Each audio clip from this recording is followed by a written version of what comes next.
ಕಾಂಗ್ರೆಸ್ ಸಮಿತಿಗೆ ಸುಮಾರು 15 ಕೋಟಿ ರೂಪಾಯಿ ಆಸ್ತಿಯನ್ನ ನಾನು ಮಾಡಿದ್ದೇನೆ ಎಂದು ಮಹಿಳಾ ಮತ್ತು ಮಕ್ಕಳ ಕಲ್ಯಾಣ ಸಚಿವೆ ಲಕ್ಷ್ಮೀ ಹೆಬ್ಬಾಳ್ಕರ್ ಹೇಳಿದ್ದಾರೆ. ಅವರು ಚಿತ್ರದುರ್ಗದ ಕಾಂಗ್ರೆಸ್ ಕಚೇರಿಯಲ್ಲಿ ಕಾರ್ಯಕರ್ತರನ್ನ ಉದ್ದೇಶಿಸಿ ಮಾತನಾಡಿದರು. ನೀವು ಅನುಭವಿಸ್ತಾ ಇರುವಂತ ಕಷ್ಟ, ನೀವು ಅನುಭವಿಸ್ತಾ ಇರುವಂತ ಸುಖ ದುಃಖ ಹೇಳ್ಕೊಳ್ಬೇಕನ್ನುವಂತ ತಳಮೆ ಇದನ್ನೆಲ್ಲ ಕೂಡ ನಾನು 25 ವರ್ಷದ ಹಿಂದೆ ಅನುಭವಿಸಿದ್ದೀನಿ.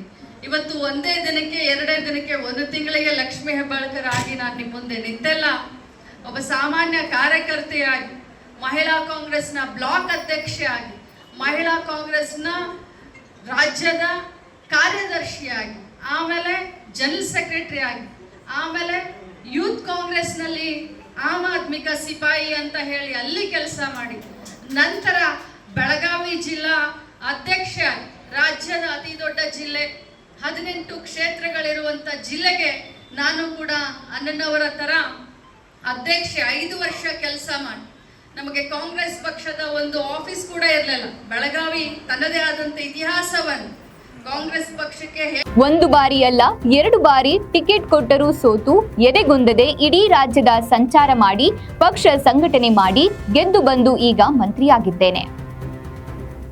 2 ದಿನದ ಪರಿಶ್ರಮವಲ್ಲ, 24 ವರ್ಷಗಳ ಶ್ರಮವಾಗಿದೆ ಎಂದು ಹೇಳಿದರು. ಆಸ್ತಿಯನ್ನು ನನ್ನ ಪಕ್ಷಕ್ಕೆ ನಾನು ಒಬ್ಬ ಅಧ್ಯಕ್ಷ ಆಗಿ ಮಾಡಿಕೊಟ್ಟಿದ್ದೀನಿ.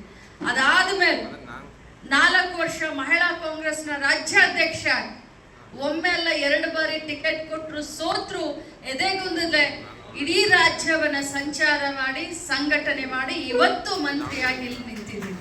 ಇದು 1 ದಿನ 2 ದಿನದ ಪರಿಶ್ರಮ ಅಲ್ಲ. 1999 ಇಸ್ವಿಯಿಂದ 2024 ಇಸ್ವಿವರೆಗಿನ ನನ್ನ ಪರಿಶ್ರಮ. ನಾನು ಯಾಕೆ ಇದನ್ನ ಹೇಳ್ತಾ ಇದ್ದೀನಿ ಅಂತಂದ್ರೆ ಅವಶ್ಯಕತೆ ಇರಲಿಲ್ಲ. ಈಗ ನಾನು ಇಲ್ಲಿ ಬಂದಾಗ ಅದ್ದೂರಿಯಾಗಿ ಸ್ವಾಗತ ಮಾಡಿದ್ರಿ. ವನಕ್ಕೆ ಓಬವ್ವ, ನಮಗೆಲ್ಲ ಆದರ್ಶ ಯಾರು ಹೆಣ್ಣು ಮಕ್ಕಳಿಗೆ ಅಂದ್ರೆ ವನಕ್ಕೆ ಓಬವ್ವ. ಇವತ್ತು ನಾವು ಗಣೇಶ